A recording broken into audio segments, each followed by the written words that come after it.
The ancient people of Israel walked with God from their earliest beginnings, but that was never an easy option. Having perceived, unlike their neighbours, often enemies, that there was but one God, working out his will for them wasn't always straightforward. So often it didn't match their own thoughts or wishes, and so they strayed repeatedly.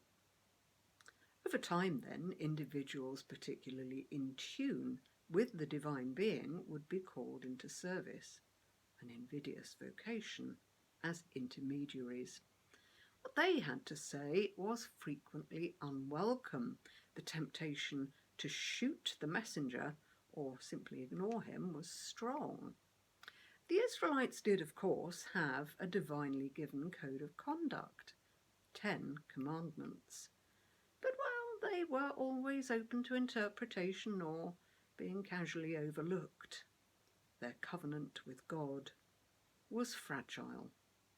Not only were their baser human instincts problematic, but peer pressure, from within or without, was also hard to resist, especially when it came to physical security. If they were being threatened, fighting fire with fire might be best.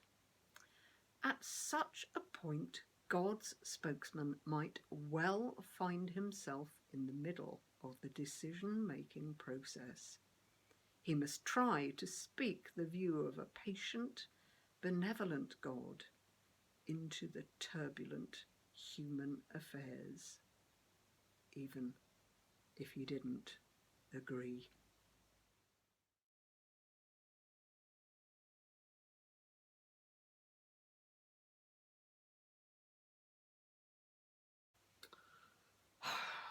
I am too old for this game.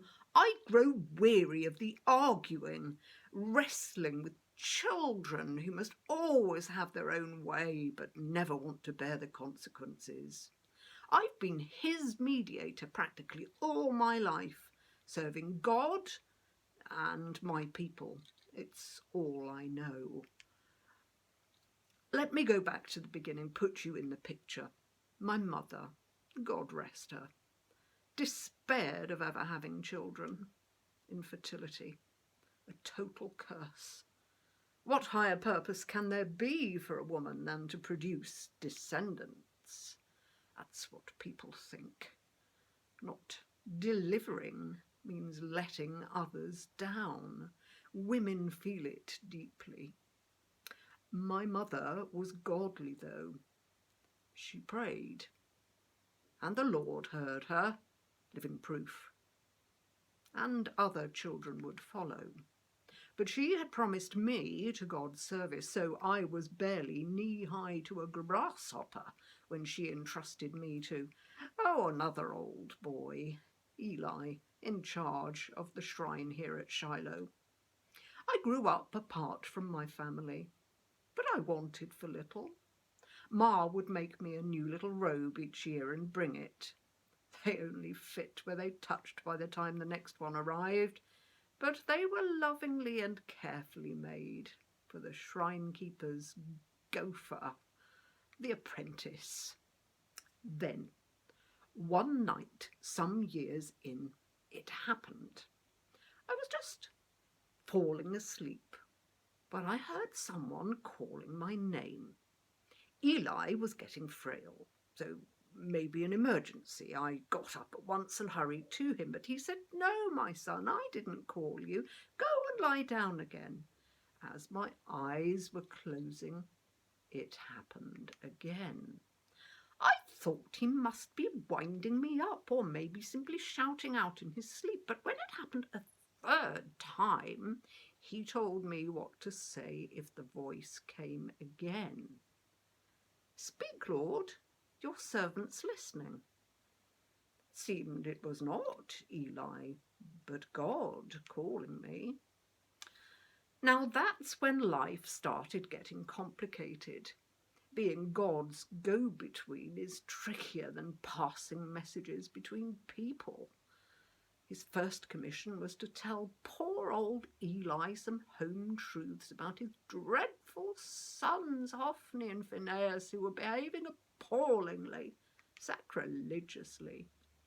Eli must bear his share of the blame because he'd known simply failed to crack down. Eli was not just a teacher. He was like a father to me. I didn't want to say what I'd heard in that first uncomfortable night vision. For some years afterwards, though, things went well. At first, God called to me, but over time, I could summon him in prayer. We'd chat for ages, like friends.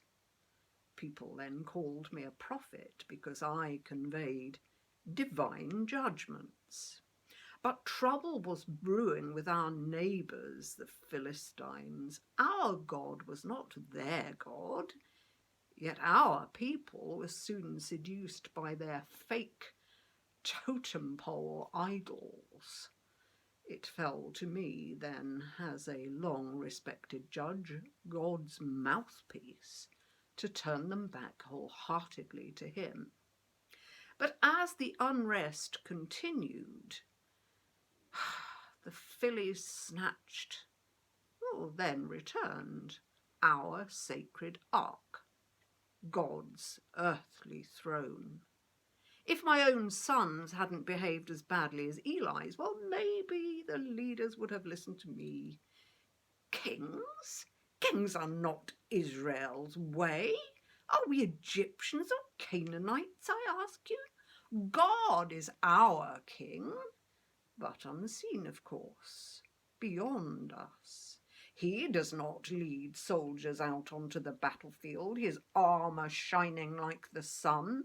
They wanted a hero, a living, human idol.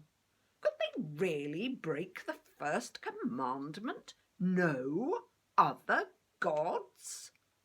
I prayed. I was livid. You know their crazy, deluded Lord, just plain wrong. But he said it was not about me. They were rejecting him. Again, I was still to warn them. You do know how kings will treat you. Seeing only their rights and not their responsibilities, consider the likely consequences.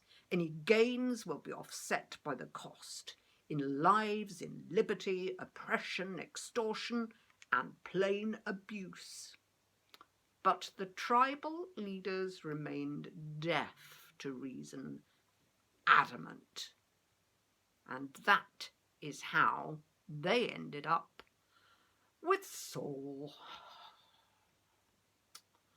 Even though God cut them some slack, I knew it wouldn't end well. Maybe even for Muggins here in the middle.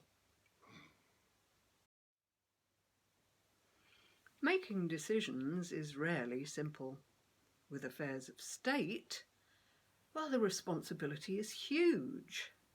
Joining or leaving the European Union, for example, choosing political representatives, fighting over fishing grounds, or maybe firing rockets at your neighbours, all have consequences, some far more serious than we'd imagined. But for Samuel, God's inspired long-time go-between, putting the Lord at the centre of every decision was key. Samuel had tuned in to God's way of ordering things since his youth. He saw human activity in the light of the commandments and the history of his people's epic relationship with their God. This was what told him that the sudden desire to be governed by a king threatened to break the ultimate commandment. Were these mere mortals really seeking to exalt themselves? Would God lose his patience with them for good and abandon Israel to its enemies? Helping to bring their decision about, even if He didn't understand why God would break his own rules, at least preserved Samuel's personal standing for now. What would happen as the first monarch turned bad? Well, only time would tell.